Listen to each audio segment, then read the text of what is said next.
না, এমনি অনেক দেরি হয়েছে, আর থাকা যাবে না। যাই মা, দোয়া করো। আসি তাহলে, যাই ইন্টারভিউটা দিয়ে আসি, দেখে কি হয়। যাই।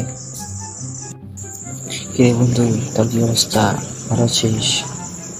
তোর তো এখন দেখাই যায় না। শুনলাম চাকরি করিস এখন নাকি, কোন কোম্পানিতে, এবং স্যালারি কত? সে তো শুনলাম না, পরীক্ষা করতে পারিস, দেখা চলে নাই, খোঁজ করতে পারিনি। আরে ওটা কোনো ব্যাপার না, আমি আসলে একটা প্রাইভেট কোম্পানিতে চাকরি নিয়েছি। আমি সেখানকার সিইও, ম্যানেজমেন্টের উপস্থাপক। তুই তো জানিস আমি ম্যানেজমেন্ট নিয়ে পড়েছি। আর আমার বাবার একটু টাকা আছে, তার রেকমেন্ডেশন চাকরি পেয়েছি। তুই কি চাকরি পাস না?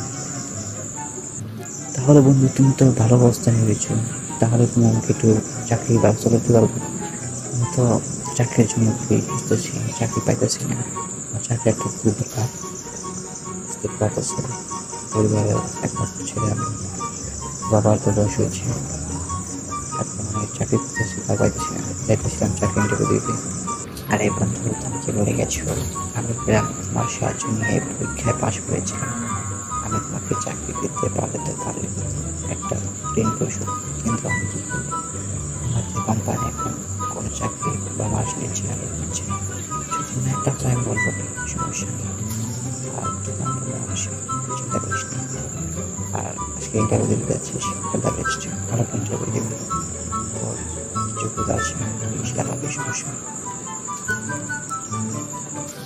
আচ্ছা বন্ধু, চেষ্টা করে একটু দেখি, যদি হয় তাহলে আমার একটু খোঁজ। আমি তো তোদের কলেজে থাকতে, বাচ্চা থাকতে যখনই তারা সাহায্য চাইছে, আমি তো আমার সাহায্য করছি, যতটুকু পারছি। আর আমার একটু সাহায্য এখন দরকার, তোরা যদি পারিস তাহলে একটু চেষ্টা করিস।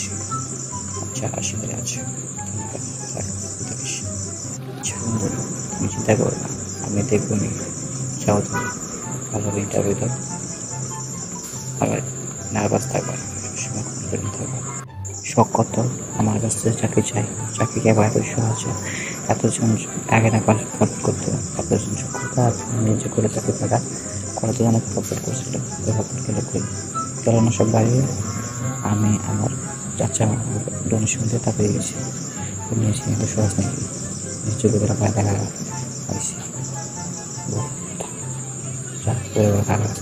পাইছে সব যত সব ফালতু, আমার সময় নষ্ট করে তোর সেটা। চলো, খারাপ হচ্ছে। কি বলবো ভাই, অভাবের দিন। আপনিও তো এই চাকরি ইন্টারভিউ দিতে এসেছেন, আমিও দিয়ে এসেছি একই পদে। আপনার এটা কয় নাম্বার ইন্টারভিউ? আমার তো 25 নম্বর ইন্টারভিউ। 20টার মধ্যে ভালোভাবে টিকে গেছি, 4টার মধ্যে প্রথমে টিকে গিয়ে গেছি। আপনার কি অবস্থা? আর কি করবো, কিছুই করার নেই, বসে থাকি, দেখি কি হয়। All the best. হ্যাঁ, আপনি যদি ইন্টারভিউতে টিকে যান তাহলে আপনি কি মনে করতে হবে?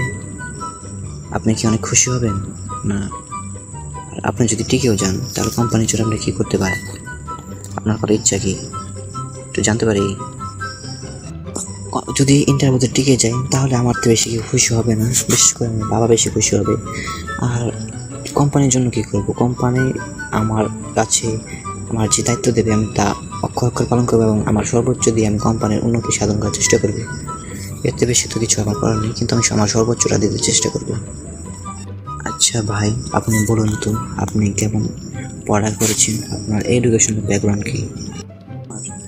আমি তো ম্যানেজমেন্ট নিয়ে মাস্টার্স কমপ্লিট করেছি 2022 সালে। এখন তো যাচ্ছে 2024 সাল, 2 বছর ধরে বেকার বলতে পারেন। এটাই আমাদের এডুকেশন, আমার এটা এডুকেশনাল ব্যাকগ্রাউন্ড, বেকার ব্যাকগ্রাউন্ড। এটা শুনে কী করবেন? আচ্ছা, আপনারা যখন চেয়েলেন তাই বললাম। আমায় আর একটা প্রশ্ন করতে চাই, আপনি কিছু মনে করেন না? আপনাকে বিরক্ত করবো না, সমস্যা করি। আপনি কোন বিশ্ববিদ্যালয় থেকে পড়ালেখা করেছেন?